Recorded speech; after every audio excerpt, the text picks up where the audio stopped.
Bueno, vos buscás. Quisiera también de mi parte agradecerles a los organizadores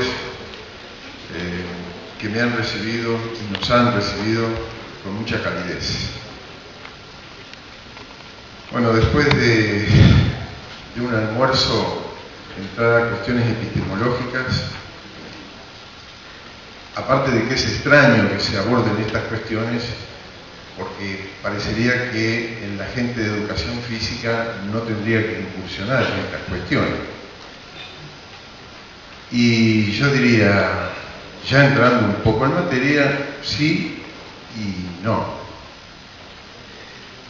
Hace un tiempo, un colega, profesor de educación física y sociólogo, me dice: Oscar, tengo una confusión y me gustaría que lo aclares, que vos te manejás en este campo. Bueno, si puedo aclararlos. Y me dice: ¿cómo es esta cuestión de que muchos, pero muchos autores del campo de la educación física sostienen que la educación física no es ciencia? Y sin embargo, se habla de epistemología de la educación física. O sea, es una buena pregunta, porque realmente pone en tela de juicio cuál es el papel realmente de la epistemología en un campo que está considerado por muchos como no científico. Otra cuestión es aclararles hoy, en la medida de lo posible por el tiempo que tenemos, lo que sucede cuando se utiliza el término epistemología, que suena lindo, tiene fuerza, parecería que a uno le da cierta jerarquía. Yo lo escucho así tan liviano, como uno está en ese campo, bueno, dice por dónde viene la teoría que quiere exponer. Lo mismo va a suceder con teoría y práctica. Realmente yo todavía no he escuchado que cuando la mayoría habla de teoría y práctica se esté refiriendo desde un punto de vista epistemológico. Pero sin embargo se recurre a eso. Bueno, vamos a esto. Ustedes saben que, o capaz que no sabían, que la epistemología es una rama de la filosofía. Ahora, la epistemología, cuando surge, es posterior a un campo que entre los latinos se conocía como teoría del conocimiento, y eso fue en el siglo XVII. Es decir, que anteriormente se habló de teoría, se habló de práctica. Los griegos lo hacían. Después vamos a ver si nos da tiempo para analizar a qué aludía cada uno de ellos. Sin embargo, hablar de epistemología tenemos que remontarnos a principios del siglo XX. Precisamente en 1929, el denominado Círculo de Viena, que va a dar lugar, y que después lo voy a emplear, a lo que se denomina posición heredada o estricta de la epistemología. Eso se debe a Hilary Putnam, que la denominó de esa manera. Acá está puesto con dos formas, como filosofía de la ciencia. Episteme viene de verdad y también significa ciencia. O sea que epistemología sería el tratado o estudio que se hace sobre la ciencia. Aunque luego no dice estudio, no voy a entrar mucho en detalle, pero tampoco es, decían los griegos con logos, era palabra, era el decir algo acerca de algo. Y ciencia de la ciencia. Tanto en un caso como en otro, estamos en lenguaje metateórico. Metateórico. Supongamos que vos venís y decís, cuando saludas, buenas tardes. Un lenguaje metateórico es este. La expresión buenas tardes está constituido por dos palabras. ¿Qué hice? Tomé ese lenguaje y lo convertí en objeto. Quiere decir que la epistemología se coloca en una actitud crítica mirando qué se hace. En este caso, la ciencia. Entonces, cuando se habla de epistemología, vamos a ir viendo que se puede tomar de distintas maneras según nos ubiquemos, en un sentido restringido o en un sentido crítico o epistemología alternativa. Eso va a surgir recién a partir aproximadamente 1950-1960. Se empiezan a ver otras cuestiones, que por ejemplo esto les serviría, o para los que yo cuando escuche algunas investigaciones, ¿dónde están ubicados?